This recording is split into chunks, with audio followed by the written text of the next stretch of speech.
चलिए, कल मैंने कुछ बताया था रिफ्रैक्टिव इंडेक्स क्या होता है, कल डिस्कस किए थे ना।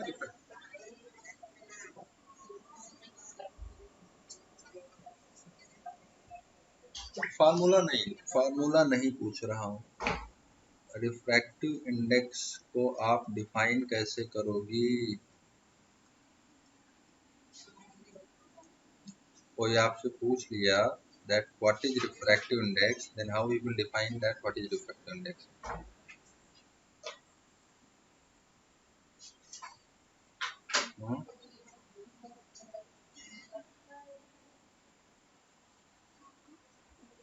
वैसे अच्छा रिफ्रैक्टिव इंडेक्स, हाँ हाँ, ratio of the sine of the angle of incidence, हाँ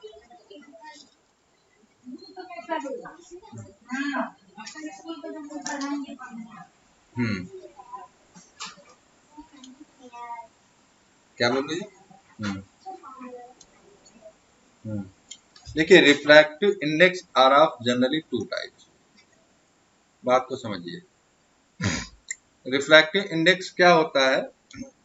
रिफ्रैक्टिव इंडेक्स एक रेशियो होता है इंसिडेंस एंगल के साइन का और रिफ्रैक्टिव इंडेक्स के साइन का, रिफ्रैक्टिव एंगल के साइन का, ठीक है। So there are two types of refractive index, one is called absolute refractive index, ठीक है। अभी हम डिस्कस करते हैं क्या होता है absolute refractive index, and another is relative refractive index, relative refractive index. So नाम सुना है कभी?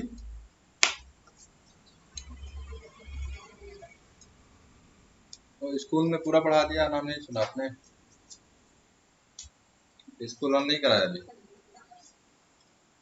अरे यही एब्सोल्यूट और रिलेटिव रिफ्रैक्टिव इंडेक्स। हाँ, ऑनलाइन, ऑनलाइन तो मैं भी करा रहा हूँ।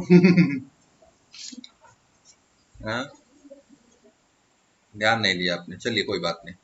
देखिए, होता क्या है बेटा, कभी कभी और कभी कभी क्या हमेशा, दो तरीके के। एक बार क्या होता है कि जो लाइट है हमारा, मान लेते हैं एक मीडियम हमारा, ये मीडियम वन है, ये वैक्यूम है, ठीक है। वैक्यूम से लाइट आ रही है और फिर किसी अदर मीडियम में, मान लेते हैं एयर में आई, तो वैक्यूम में आपको पता है कि speed of light is maximum. कितनी लाइट की स्पीड होती है? 3 × 10⁸ मीटर पर सेकेंड। बात समझ रही हो? और इस स्पीड को हम सी से डिनोट करते हैं। और जब मीडियम में आ गई लाइट, तो उसकी लाइट की स्पीड थोड़ी बहुत चेंज हो गई, तो उसको हम मान लेते हैं वी, किसी मीडियम में लाइट की स्पीड रही होगी। तो रिफ्रैक्टिव इंडेक्स, अभी तक आपने क्या किया है, you have defined the refractive index in the terms of angle of incidence and angle of refraction, but refractive index is also defined in the terms of speed or velocity, ठीक है भाई। इधर से लाइट आई, speed तेज थी, ये आई माना ऐसे, उसके बाद ये वैक्यूम था, वैक्यूम से इसको हम रेयर मीडियम मान लेते हैं। अब ये सी बात है, स्पीड तेज है तो रेयर मीडियम रहेगा। इधर हमने थोड़ा डेंसर मीडियम कंसीडर कर लिया, अब एयर है तो स्पीड थोड़ी सी स्लो हो गई, इसका मतलब क्या है, मीडियम डेंसर हो गया, ठीक। तो लाइट क्या करेगी, टूवर्ड्स द नॉर्मल थोड़ी सी बेंड कर गई, तो क्यों करी, this is due to what, change in speed. हाँ, तो जो हमारा एब्सोल्यूट रिफ्रैक्टिव इंडेक्स होता है, वो हम एब्सोल्यूट तब बोलते हैं जब लाइट हमारी वैक्यूम से किसी अदर मीडियम में इंटर कर रही हो, that is denoted by only mu. तो अगर हम यहाँ पे एब्सोल्यूट रिफ्रैक्टिव इंडेक्स म्यू की बात करें, तो इसके लिए simple formula C by V। C क्या है? C is the speed of light in vacuum, speed of, हाँ, मीडियम में, हाँ, speed of light in vacuum and v is the speed of light in any medium.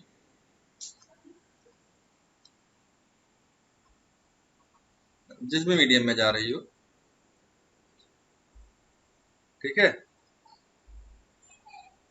बात समझे? So this is called absolute refractive index.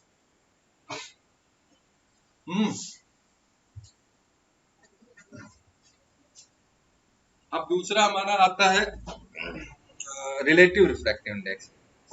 उसमें क्या होता है, when light enters from one medium to another medium।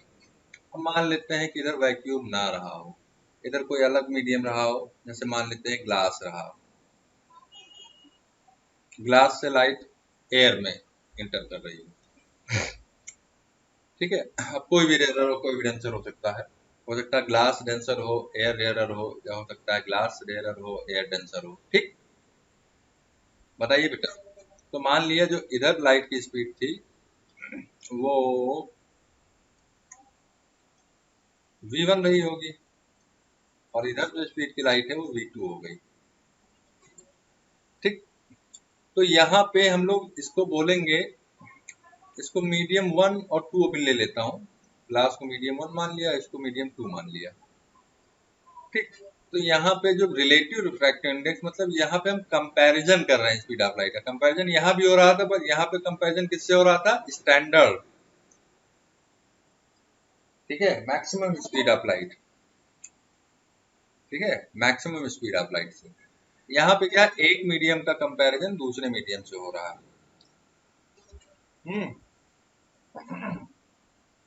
तो यहाँ हम लोग सिंपली म्यू नहीं लिखेंगे, यहाँ पे हम क्या लिखेंगे, 1 म्यू 2, इस तरीके से। मतलब इसका मतलब क्या हुआ, refractive index of medium 2 to medium 1, yes, with respect to medium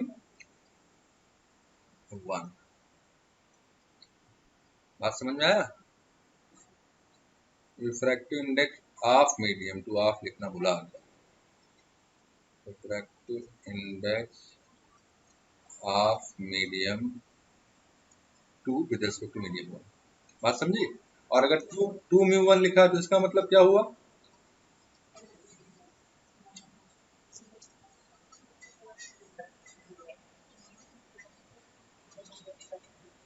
yes 1 with respect to 2, मतलब इधर जो होता है लिखा होता है उसी का रिफ्रैक्टिव इंडेक्स होता है इधर वाले के रेस्पेक्ट में, ठीक है। तो यहाँ के लिए अगर हम लोग इसका फार्मूला डिराइव करें तो हम लोग क्या लिखेंगे,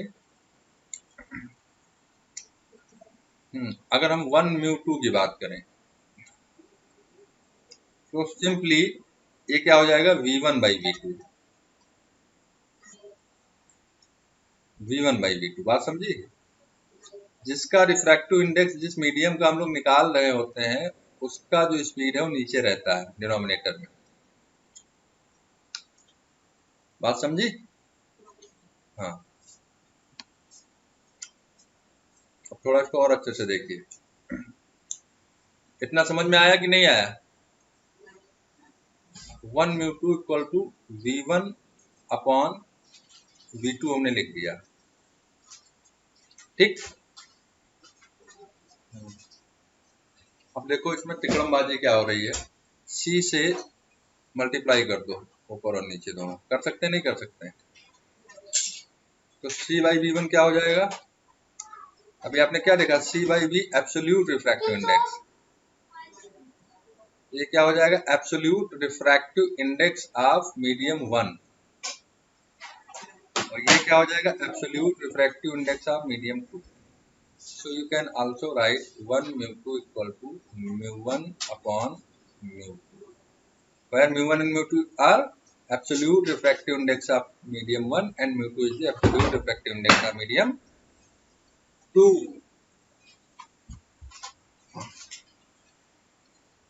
नहीं समझ आया बेटा? क्या समझ में आया?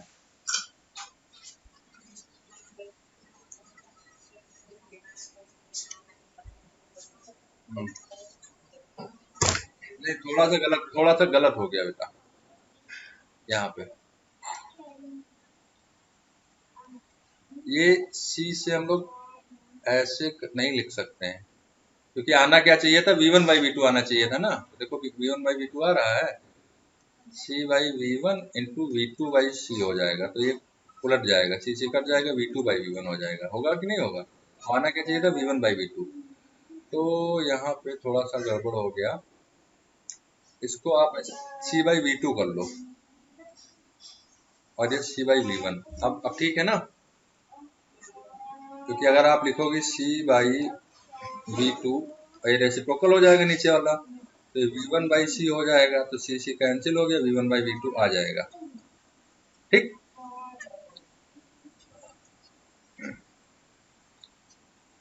सो c/v2 क्या हो जाएगा, μ2, और ये क्या हो गया, μ1।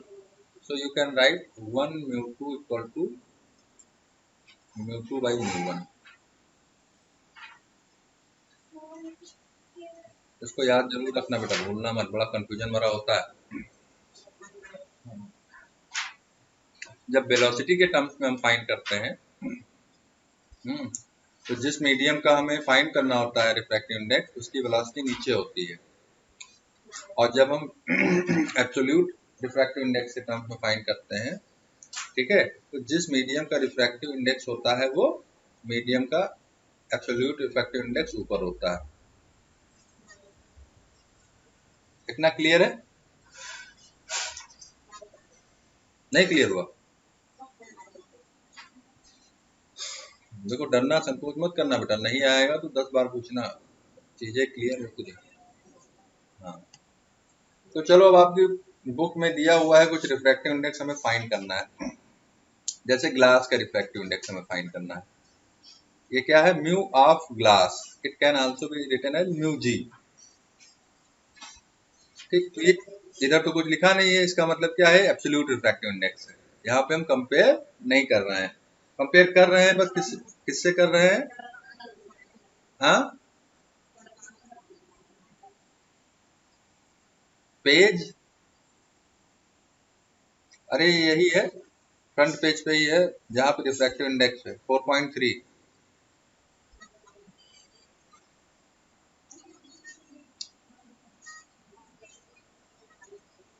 क्या दिया, क्या दिया?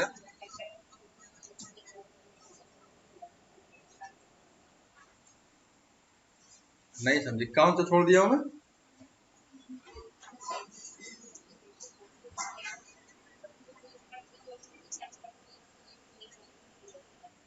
आज मैं अपने बुक से पढ़ा रहा था, तो उसमें होगा ही नहीं, इसीलिए फोटो ले लेता हूँ। देख, आपने भेजा था कल, फोटो देख लेगा। Speed of light in different media, relationship between refractive index and speed of light, तो यही तो पढ़ा रहा हूँ बेटा। अच्छा, ये वेवलेंथ वाला, हाँ अभी बता देता हूँ। Effect on speed, frequency and wavelength due to reflection of light, कोई बात नहीं है, अभी बता देता हूँ। ठीक है, छूटेगा कुछ नहीं, बता देना मुझे, छूटेगा। ओके, तो आपको आपको पता है कि mu equal to absolute refractive index equal to c/v, where c is the speed of light in vacuum and mu is the speed of light in the given medium। तो यहाँ पे मीडियम क्या है, ग्लास का हम लोग find कर रहे हैं। ठीक है, मान लेते हैं ग्लास है, और इस ग्लास में लाइट कहाँ से आ रही है, वैक्यूम से आ रही है। ठीक है, तो ये क्या हो जाएगा, c, और यहाँ जो नीचे v है, v की जगह हम क्या लेंगे, हमारा मीडियम क्या है, ग्लास, तो velocity of light in glass लेंगे। तो c की वैल्यू तो आपको पता है, ये 3 × 10⁻⁴, और ग्लास में लाइट की स्पीड कितनी होती है, आपकी बुक में दिया हुआ है 2 × 10⁸। तो कट गया, 3/2 आ गया, यानी नहीं, याद बात नहीं, बुक में दिया रहेगा और क्वेश्चन में दिया रहेगा 1.5। एक दो याद रखना तो अच्छी बात है। तो ग्लास का एब्सोल्यूट रिफ्रैक्टिव इंडेक्स कितना है, 1.5। सिमिलरली अगर वाटर का निकालना हो तो c/vw निकालना पड़ेगा।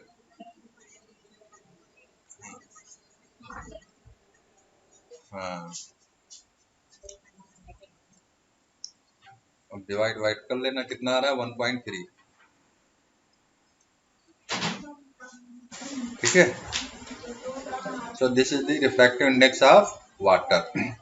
अब मान लेते हैं बेटा, मान लेते हैं कि जो आपका लाइट है वो वाटर से ग्लास में जा रही है। वाटर से ग्लास में जा रही है, क्यों उल्टा हो जाएगा? अभी मैंने क्या बताया था, 1 μ2 इक्वल टू क्या था, μ2 अपॉन μ1, ये रिलेटिव रिफ्रैक्टिव इंडेक्स था। तो यहाँ पे क्या हो जाएगा, μg अपॉन μw। μg की वैल्यू आई 1.33 और μw की वैल्यू, हाँ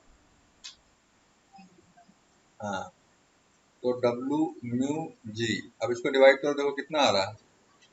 चलो को मैं करता हूँ।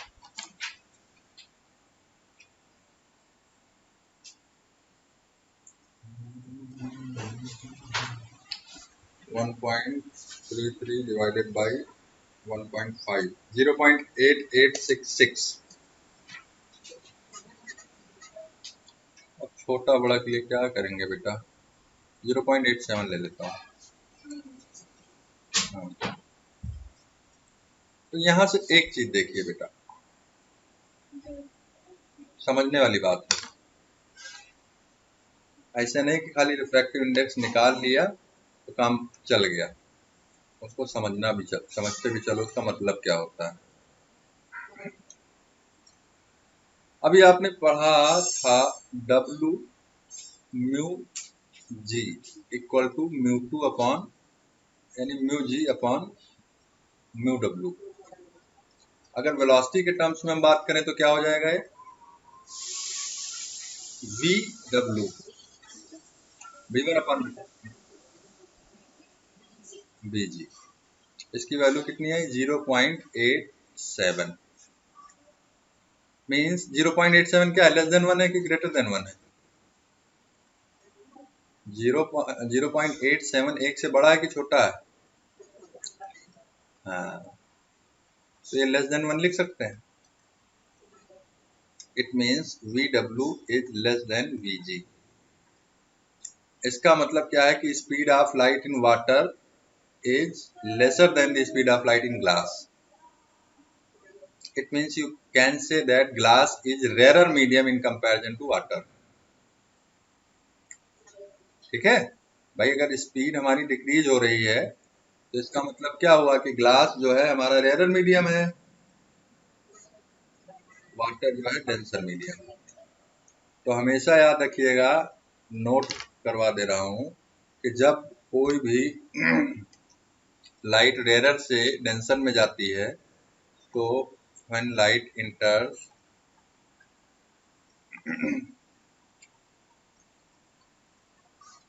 from rarer medium to denser medium, तो रिफ्रैक्टिव इंडेक्स क्या होता है बताइए?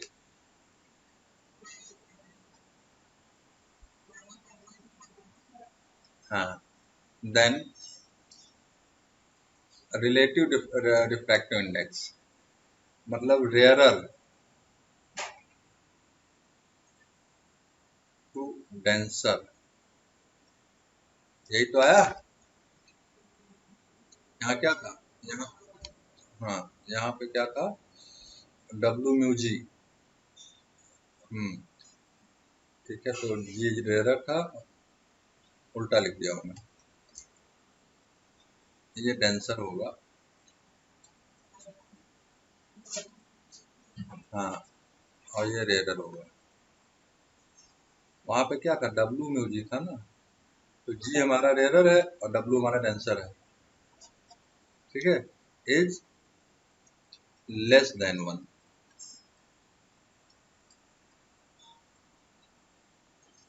ठीक है, या सिंपल आप बोल सकती हो कि जो हमारा रिफ्रैक्टिव इंडेक्स है वो लेस देन 1 है, भले यहाँ तो इसका मतलब क्या है कि लाइट डेंसर से रेयरर में जा रही है, और अगर एंड वाइस वर्सा। अब तो वाइस वर्सा का मतलब समझ ही जाओगी। कि अगर अगर रिफ्रैक्टिव इंडेक्स एक ग्रेटर देन 1 होगा। हाँ, मोर देन। क्लियर बेटा? मल्टीपल चॉइस क्वेश्चन आएंगे आप लोगों में तो ऐसे ही सवाल पूछे जाते हैं, तो ये इसको इग्नोर मत करिएगा।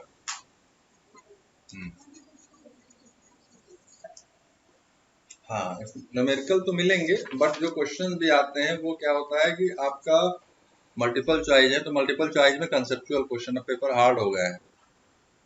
पहले इजी होता था, बच्चे रट के चले जाते थे, अब सब कॉन्सेप्ट पे बेस्ड है। डरा नहीं रहा हूँ बेटा, डरा नहीं रहा हूँ मैं। इसमें हम लोग का कितना आया था वाटर का ग्लास के रेस्पेक्ट में? इनका 1.125 आ रहा है तुम्हारी बुक में, हम लोग का कितना है? 0.87 आया। कहीं गलत हो गया क्या? ऐसा क्यों हो रहा है? हाँ, देखो कहाँ मिस्टेक हुई।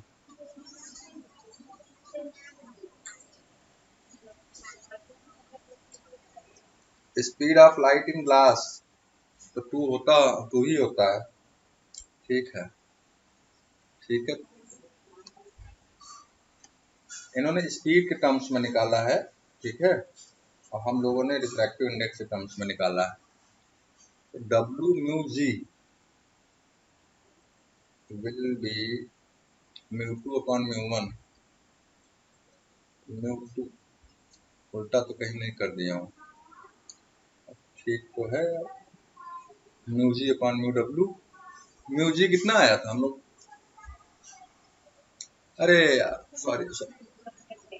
हाँ, एक्चुअली म्यू जी मतलब ग्लास का जो म्यू आया था वो 1.5 था, मैंने यहाँ उल्टा रख दिया। ये देखो, म्यू जी कितना है? 1.5 आया था, मैंने यहाँ 1.33 रख दिया। और म्यू वाटर कितना था? 1.33, मैंने उल्टा रख दिया। तो अब डिवाइड करते हैं, कितना आएगा? 1.5 डिवाइडेड बाई 1.33। हाँ हाँ, 1.12 आ गया, 1.127 आ रहा है, ठीक है।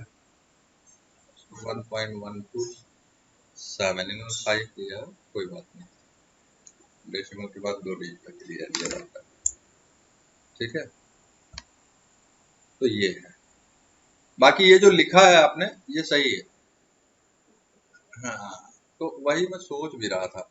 अब ये ग्रेटर, हाँ हाँ हाँ हाँ हाँ, ये तो हो ही जाएगा मोर देन, ठीक है।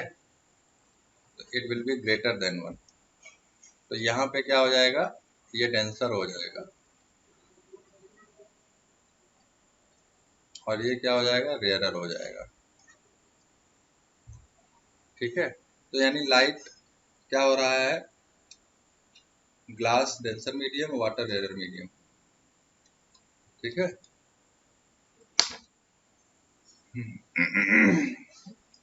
बाकी ये जो मैंने लिखाया है बिल्कुल सही है। When light enter from rarer medium to denser medium, then refractive index is less than 1 and vice versa. अरे रेयरर से डेंसर में होगा ना, तो ये मैंने यहाँ पे क्या है, लाइट हमारी किससे जा रही है? डेंसर से रेयरर में जा रही है, यहाँ मैंने रेयरर टू डेंसर लिखा है, ठीक है। यहाँ ग्लास का क्या है? ये ग्लास है ना, वाटर से ग्लास में जा रही है, सॉरी, तो वाटर हमारा क्या है? रेयरर है, और ग्लास डेंसर है। हाँ, सही बोल रही हो, रेयरर टू डेंसर जा रहा है, तो यहाँ पे मोर देन 1 है, मोर देन 1 हो जाएगा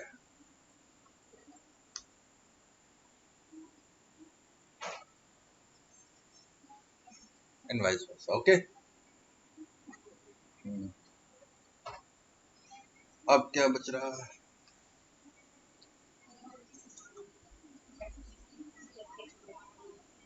हाँ हाँ, करा रहा हूँ, उसको भी करा रहा हूँ, छोड़ूंगा नहीं, परेशान हूँ।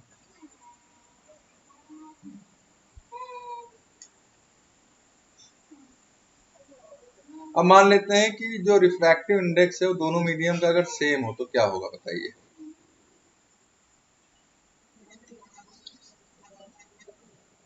रिफ्रैक्टिव इंडेक्स दोनों मीडियम का सेम हो, मान लेते हैं मीडियम 1 है और मीडियम 2, दोनों का रिफ्रैक्टिव इंडेक्स 1.2 और 1.2 है, तो क्या होगा इसका मतलब।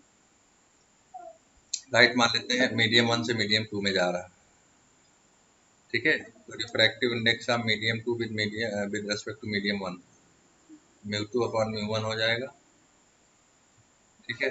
तो इसका मतलब क्या हुआ, 1.2 अपॉन 1.2, जीरो क्यों होगा, 1 होगा। समझ आया।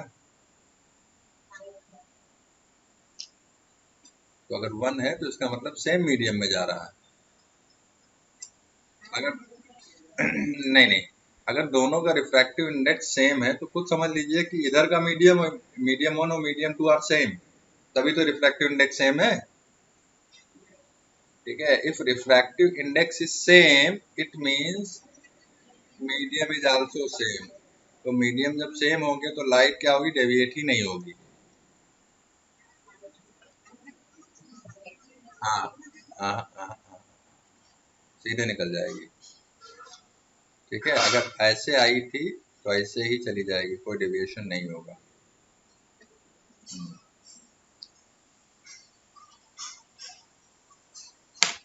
तो ये सब जो है ध्यान रखिएगा। अच्छा, अब है आपका condition for a light ray to pass and deviated on, बता दिया, ठीक है। और दो कंडीशन होती हैं सेम बिना डेविएशन के, एक तो होता है कि दोनों मीडियम के रिफ्रैक्टिव इंडेक्स सेम हो, ठीक है। जैसे जैसे अभी मैंने बताया कि ये एक है, एक इधर मीडियम है और एक इधर मीडियम है, और लाइट आई और भैया ऐसे सीधे निकल गई, ठीक है। और ये हमारा क्या था, नॉर्मल था। तो इसका मतलब क्या है कि refractive index of both medium are same, तभी लाइट जो है अनडेविएटेड निकल गई। हाँ, दूसरा कंडीशन मैंने कल डिस्कस किया था आपसे, एक कंडीशन और बताया था, व्हेन लाइट इंसिडेंट,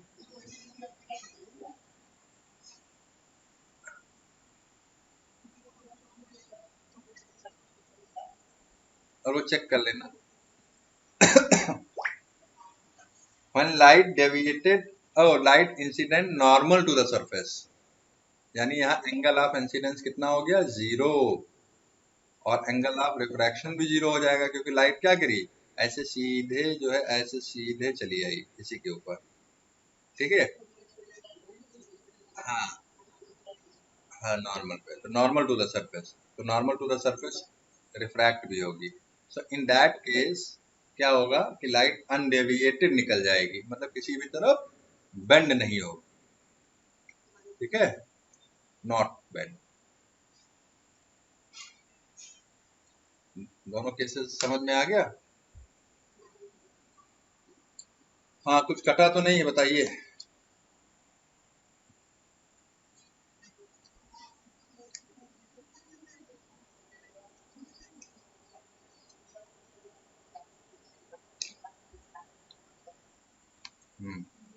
तो क्या नहीं है,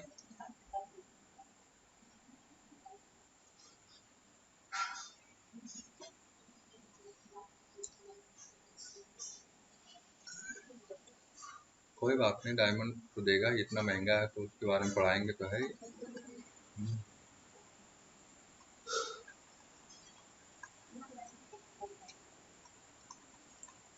फिलहाल तो अभी जो छूटा होगा मेरे को बता देना, बाकी चलने दीजिए।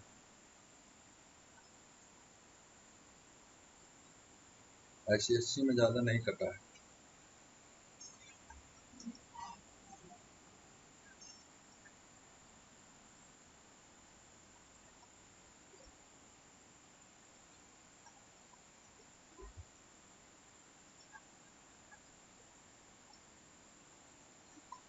Due to refraction of light. अब एक सवाल पूछूंगा यहाँ पे मैं आपसे।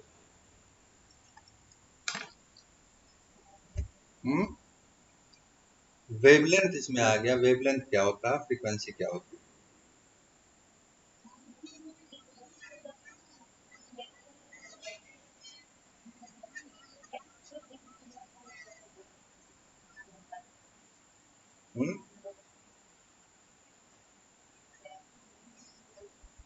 डेसिमल जाना है।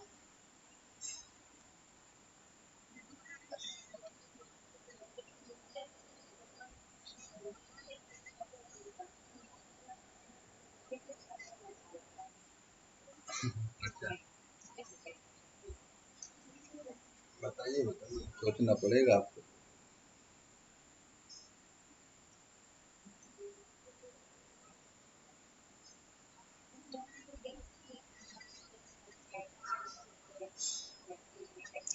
हाँ, और वेवलेंथ क्या होता है?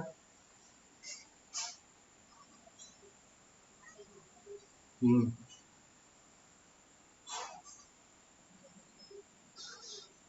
हम्म।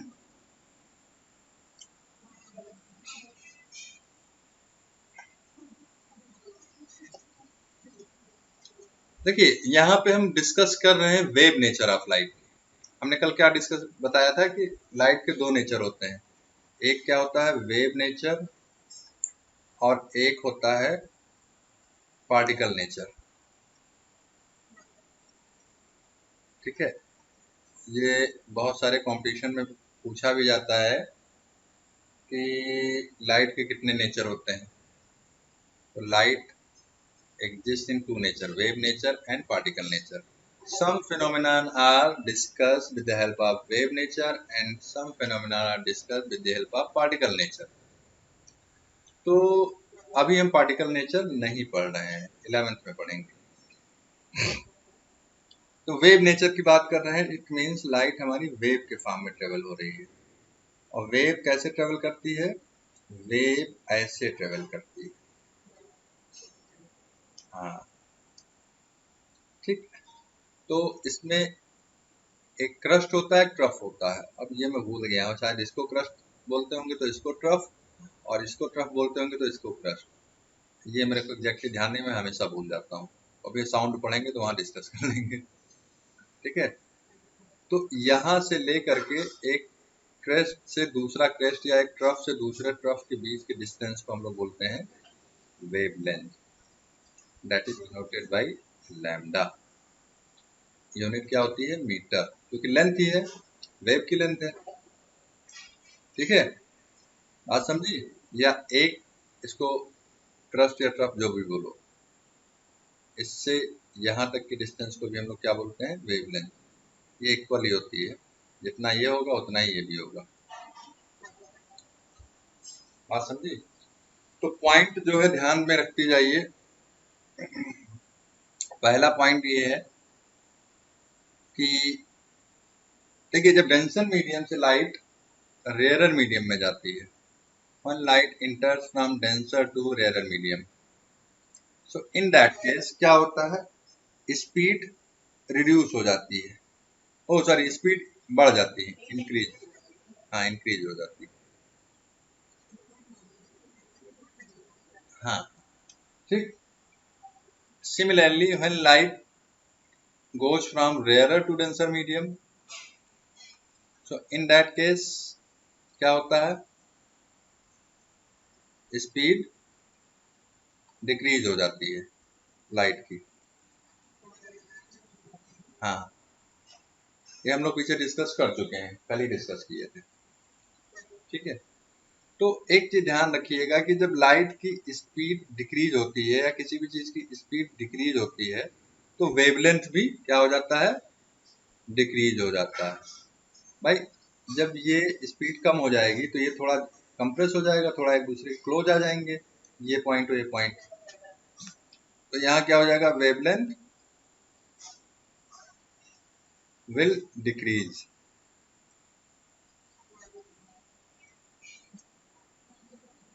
सॉरी, नहीं नहीं, इंक्रीज होगा, इंक्रीज होगा, इंक्रीज होगा, उल्टा लिख दिया। स्पीड इंक्रीज हो गई तो वेवलेंथ भी इंक्रीज हो जाएगा। ये पॉइंट और ये पॉइंट क्या हो जाएंगे, एक दूसरे से दूर चले जाएंगे। और जब स्पीड डिक्रीज होगी तो वेवलेंथ भी क्या होगा, डिक्रीज होगा।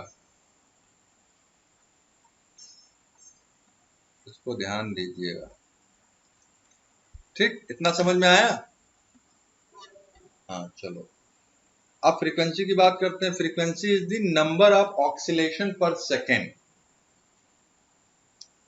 देखिए, जब लाइट क्या होता है बेटा, वेव फॉर्म में इंटर करती है तो हम क्या बोलते हैं, जैसे ये यहां से यहां तक आने में उसने एक ऑक्सीलेशन कंप्लीट कर लिया, या एक वाइब्रेशन बोलते हैं। उसके बाद देखिए यही चीज फिर से रिपीट हो रहा है कि नहीं हो रहा है। So this is called periodic motion, कि after a certain interval the same motion is repeated. जैसे अर्थ क्या है, अर्थ पीरियोडिक मोशन कर रही है, ये भी पीरियोडिक मोशन है।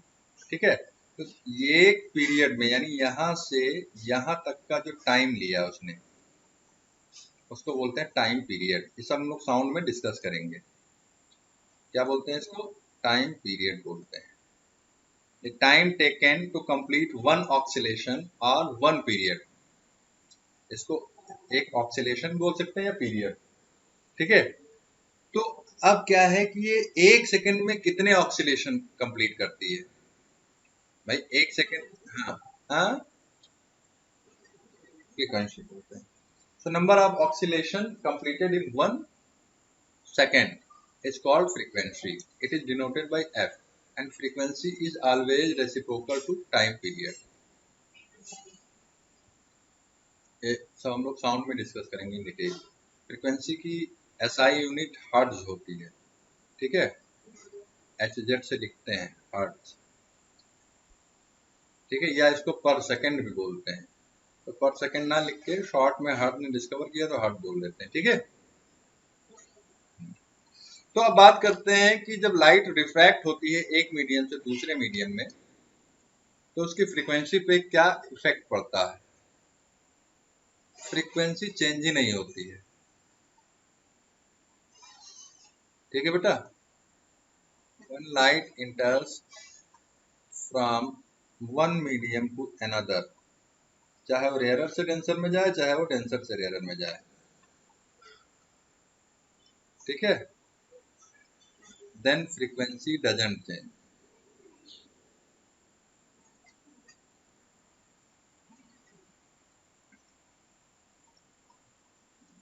फ्रीक्वेंसी नहीं चेंज होती है।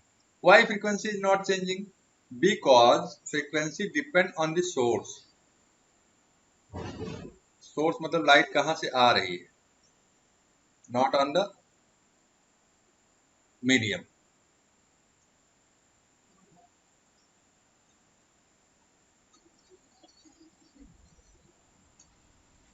क्यों, लाइट भी वेव के फॉर्म में ट्रेवल करता है, साउंड भी वेव के फॉर्म में ट्रेवल करता है, तो क्यों नहीं आएगा। और साउंड कहाँ आया, यहाँ साउंड कहाँ आया, मैंने कहीं साउंड की बात करी है। तो फ्रीक्वेंसी लाइट की भी होती है, फ्रीक्वेंसी साउंड की भी होती है, वेवलेंथ लाइट की भी होती है, वेवलेंथ साउंड की भी होती है। ठीक है, क्यों होती है, because both travel in wave motion. तो जब भी हम वेव मोशन की बात करेंगे, वेव मोशन मतलब इस तरीके का मोशन। ठीक है, तब हम फ्रीक्वेंसी और वेवलेंथ की बात करेंगे। आप रस्सी बांध लीजिए यहाँ पे और ऐसे ऐसे हिलाइए, तो इसी तरीके से रस्सी हिलती है, ये भी वेव मोशन होता है। उसमें भी फ्रीक्वेंसी और एम्पलीट्यूड आ जाएगा। ठीक है, एम्पलीट्यूड तो हमने डिस्कस ही नहीं किया अभी, आगे तो। हाँ, the maximum displacement in either side. ठीक है, देखो ये मैक्सिमम कितना ऊपर जा रहा है, कितना नीचे जा रहा है, इसी को हम लोग एम्पलीट्यूड बोलते हैं। ये बराबर ही होता है, डिनोटेड बाई ए से डिनोट करते हैं एम्पलीट्यूड। हाँ, तो इतना समझ में आया कि फ्रीक्वेंसी नहीं चेंज होती है। फ्रीक्वेंसी क्यों नहीं चेंज होती है, क्योंकि फ्रीक्वेंसी सोर्स पे डिपेंड करती है। अब एक चीज तो आपने पढ़ा होगा, स्पीड इक्वल टू क्या होता है, डिस्टेंस अपॉन टाइम,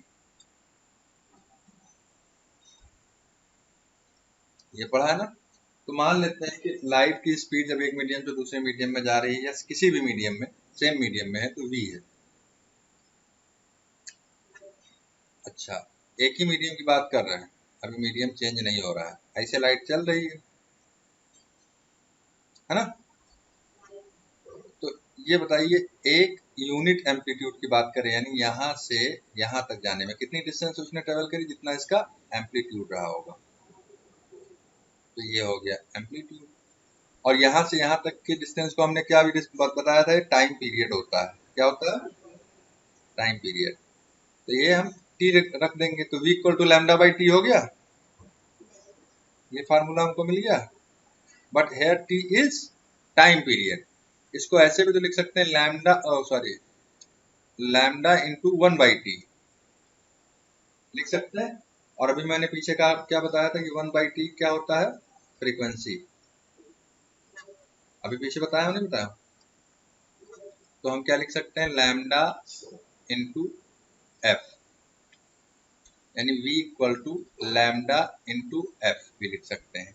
या अगर f का फार्मूला डिराइव करें तो f इक्वल टू क्या हो जाएगा, v बाई लैम्डा।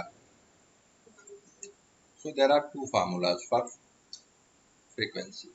अगर टाइम पीरियड दिया हो, इन दैट केस आप इसको यूज करिए। और वैसे टाइम पीरियड आएगा साउंड में, यहाँ बता दिया हूँ मैं। यहाँ जनरली क्या है कि लाइट की स्पीड, लाइट का वेवलेंथ और लाइट की फ्रीक्वेंसी, ठीक है। So this is the relation between frequency light, frequency speed and wavelength of light. कहां से आया वो मैंने समझा दिया आपको। नहीं समझ आया? पक्का? अब मान लेते हैं कि एक रे है लाइट की जो एक मीडियम 1 से मीडियम 2 में जा रही है। ये आई, ठीक है, और ये चली आई, कूद काट के इधर चली आई। हाँ, कैसे भी जा रही हो, ठीक है। रेयर टू डेंसर हो या डेंसर टू रेयर। तो आपको पता है इस लाइट की फ्रीक्वेंसी कितनी थी, एफ। और इधर की फ्रीक्वेंसी क्या रहेगी, एफ ही रहेगी, क्योंकि फ्रीक्वेंसी चेंज ही नहीं हो रही है। बट वेवलेंथ चेंज हो जाएगा। इधर लैम्डा रहा होगा तो इधर मान लेते हैं न्यू वेवलेंथ लैम्डा डैश हो गया, ठीक। तो you know that F equal to V by lambda, पढ़ा है आपने भी पीछे, अब यही डेरिवेशन कराया हूं, वी बाई लैम्डा, ठीक है। But can we write it F equal to C by lambda, बताइए। हाँ हाँ, बेटा वैक्यूम या एयर, एयर में भी लाइट की स्पीड 3 इंटू 10⁸ ही होती है लगभग, मान लेते हैं लोग इतना ही जितना वैक्यूम में होती है, ठीक है। तो हाँ हाँ हाँ, ठीक। तो F equal to C by lambda. हाँ, क्या चीज? हाँ, वी किसी भी मीडियम में होता है, बट हम यहाँ पे एयर ले लेते हैं, दोनों तरफ हमारा एयर ही है। हम्म, मान लेते हैं यहाँ पे एयर रहा होगा, और मान लेते हैं एयर से किसी दूसरे मीडियम में गया, ठीक। तो ये F equal to C by lambda हो गया, किसके लिए, फॉर एयर। इधर एयर के लिए F equal to C by lambda हो गया, because C is the light speed of light in air. Air और वैक्यूम में सेम ही होता है। अब दूसरे मीडियम में आ गया, किसी अदर मीडियम में आ गया, ठीक है। तो यहाँ पे फ्रीक्वेंसी तो सेम रहेगी, बट लाइट की स्पीड मान लेते हैं v हो गई, और वेवलेंथ भी चेंज हो गई, v बाई लैम्डा डैश हो गया। वेवलेंथ हमने यहाँ पे मान लिया लैम्डा डैश। हाँ, इतना समझी? नहीं समझी बेटा? मान लिया, let us suppose that any light enters travel from medium from air to any other medium. So for the for the medium air, F will be equal to c by lambda, and for any medium in which light reach, ठीक है, frequency will be same but wavelength will change. So let us suppose that the new wavelength is lambda dash. So relation between f, v and lambda will be f equal to v by lambda dash. Okay, कितना clear हुआ बेटा, exactly बताइएगा, नहीं हुआ? चलो देखो बेटा,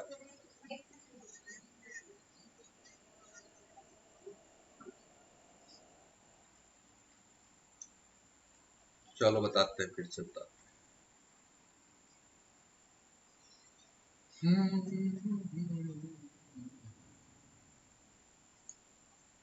इतना जान के रखिए कि speed of light in air कितना होता है,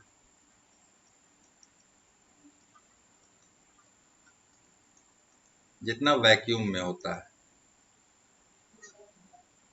c, और c की वैल्यू कितनी होती है, 3 इंटू 10⁸ हाँ लिख रहा हूँ, नहीं चल रही, अब चली?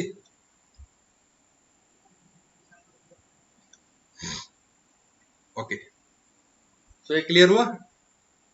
लाइट की स्पीड एयर में हम लोग उतना ही मानते हैं जितना कि वैक्यूम में होता है, थोड़ा बहुत चेंज होता है बट इक्वल मान लेते हैं। तो अब यहाँ पे देखिए, जब लाइट क्या है, एयर से किसी अदर मीडियम में जा रही है, इधर कोई मीडियम है हमें नहीं पता, कुछ भी हो सकता है, water, glass, diamond, any medium. तो एयर की जब बात करें, जब लाइट हमारी एयर में थी, तो F equal to V by lambda, ये रिलेशन हमने प्रूव भी किया है, और हमें पता है कि लाइट की फ्रीक्वेंसी नहीं चेंज होती है एक मीडियम से दूसरे मीडियम में जाने पर, फ्रीक्वेंसी इधर भी F है और इधर भी F ही है। तो मीडियम वन में relation between frequency, velocity and wavelength क्या होगा, F इक्वल टू, भाई मीडियम वन में लाइट की स्पीड कितनी है, एयर है, तो स्पीड कितनी हो जाएगी, c, और वेवलेंथ कितना है, लैम्डा। ये क्लियर हुआ? हाँ, इक्वेशन 1 मान लिया।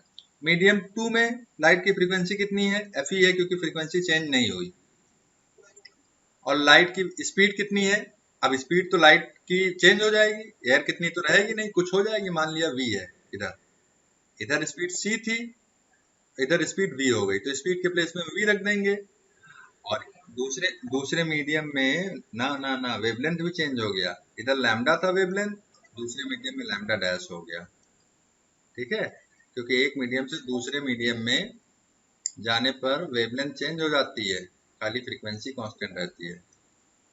इक्वेशन 2 हो गया, इतना समझी? अब क्लियर हुआ कि नहीं हुआ?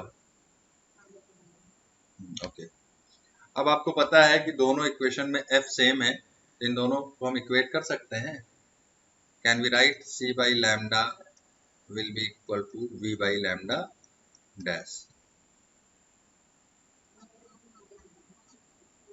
तो फ्रीक्वेंसी सेम है, अगर LHS सेम है, then RHS will also be same, तो c by lambda will be equal to v by lambda dash, हो जाएगा। So we can find the new wavelength lambda dash equal to, क्या हो जाएगा, v, हाँ, तो इस फार्मूला से हम ये पता कर सकते हैं कि जब लाइट एयर से किसी अदर मीडियम में इंटर करती है, जाती है, ठीक है, तो न्यू वेवलेंथ कितना हो जाएगी, न्यू वेवलेंथ की वैल्यू क्या होगी। हाँ, बट अभी हम लोगों ने एक चीज और पढ़ा था बेटा, क्या पढ़ा था, कि c by V equal to mu, absolute refractive index पढ़ा था ना। यस यस यस, अपनी समझदारी वाली बात करी बेटा। तो ये क्या हो जाएगा, 1 upon mu into lambda means lambda dash equal to lambda by mu. Clear? तो इसका मतलब क्या हुआ, लैम्डा डैश लैम्डा से बड़ा है कि छोटा है? हाँ, lambda dash is bigger than lambda smaller. बड़ा क्यों है? हाँ, that totally depend on mu. देखिए, जब किसी चीज को किसी चीज से डिवाइड करोगे, कोई भी नंबर है अगर हम डिवाइड करते हैं किसी इंटीजर से 2 से, तो छोटा ही होगा, घटेगा ही तो here new wavelength is 1 by mu times of lambda, यानी म्यू टाइम्स डिक्रीज हो जा रही है और म्यू टाइम्स इंक्रीज भी हो सकती है। ठीक है, आपको पता है कि म्यू जब ग्रेटर देन 1 होता है तो इसका मतलब क्या था, लाइट कहां से कहां इंटर करती है, अभी मैंने बताया था पीछे, rare to denser.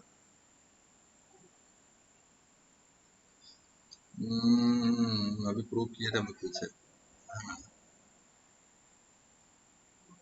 When light enter from rarer medium to denser medium, then refractive index is more than 1। ठीक है, तो अगर इधर हमारा एयर है ना, या एयर ना मान लो, कोई भी मीडियम मान लो, क्योंकि अब एयर से तो मतलब रह नहीं गया, लैम्डा और म्यू कर लिया और 2। ठीक है, तो रेयर टू डेंसर अगर जा रही है तो स्पीड तो थोड़ी डिक्रीज होगी। तो इस केस में म्यू हमारा क्या हो जाएगा, एक से बड़ा हो जाएगा। तो अब क्या हो जाएगा, denominator, if denominator is greater than 1 it means lambda dash is less then lambda.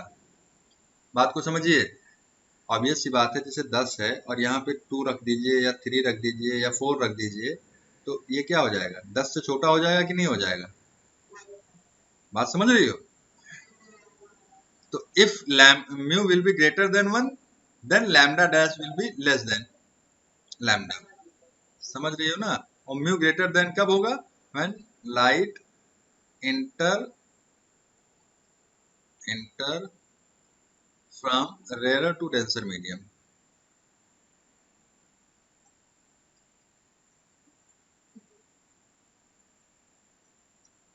Tricky है बेटा, थोड़ा उसको ध्यान रखिएगा।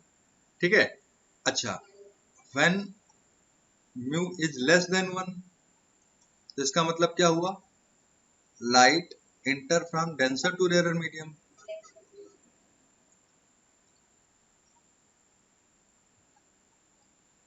डेंसर टू रेयर मीडियम, तो इसका क्या मतलब हो जाएगा इस केस में? अब बताइए, अभी यहाँ पे 10/2 था तो डिक्रीज हो रहा था, अगर 10/0.2 हो तो डिक्रीज होगा कि इंक्रीज होगा? किसी नंबर को फ्रैक्शन से डिवाइड करिए तो नंबर बढ़ जाता है, डेसिमल कटाइए, काटिए, यहाँ 0 बढ़ गया, 250 जा, तो इंक्रीज हो रहा है ना। तो इट मीन्स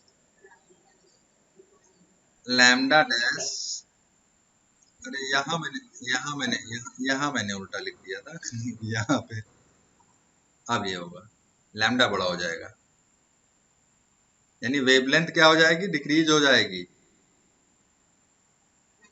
और यहाँ पे क्या हो रहा था, वेवलेंथ इंक्रीज हो रहा था। समझ में आया? हम्म, तो अब इसको मोटे मोटे शब्दों में लिख लो, चाहे लिखवा देता हूं मैं, यहीं पे मैं लिख दे रहा हूं। ठीक है, when light enters from denser to rarer medium then wavelength क्या हो रही है, डिक्रीज हो रही है।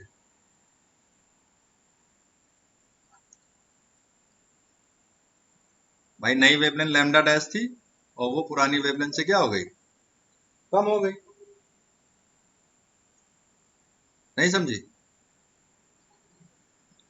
and when light enter from rarer to denser medium then wavelength increases। इसको बिल्कुल नोट तो कर ही लीजिएगा, इसको याद रखिएगा क्योंकि मल्टीपल चॉइस में पूछे जाएंगे बेटा।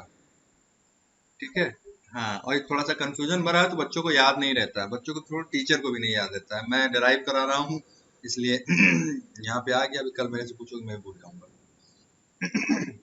ठीक है, बट आप लोग इसको एडवाइस करता हूँ याद रखिएगा। ठीक है, हम लोग को क्या है, हम लोग डिराइव करके निकाल लेंगे, डिराइव करके आप लोग भी निकाल लोगे, बट इतना टाइम क्यों कंज्यूम करना। मेथड पता है तो डिराइव तो कर लोगे आप, बट जो काम कम समय में हो रहा है उसमें ज्यादा टाइम क्यों एक्सपेंड करना। तो ये समझ आ गया बेटा। हम्म, थक गई। चलो, अरे स्कूल वाले इतना काम आप लोग को दे देते हैं।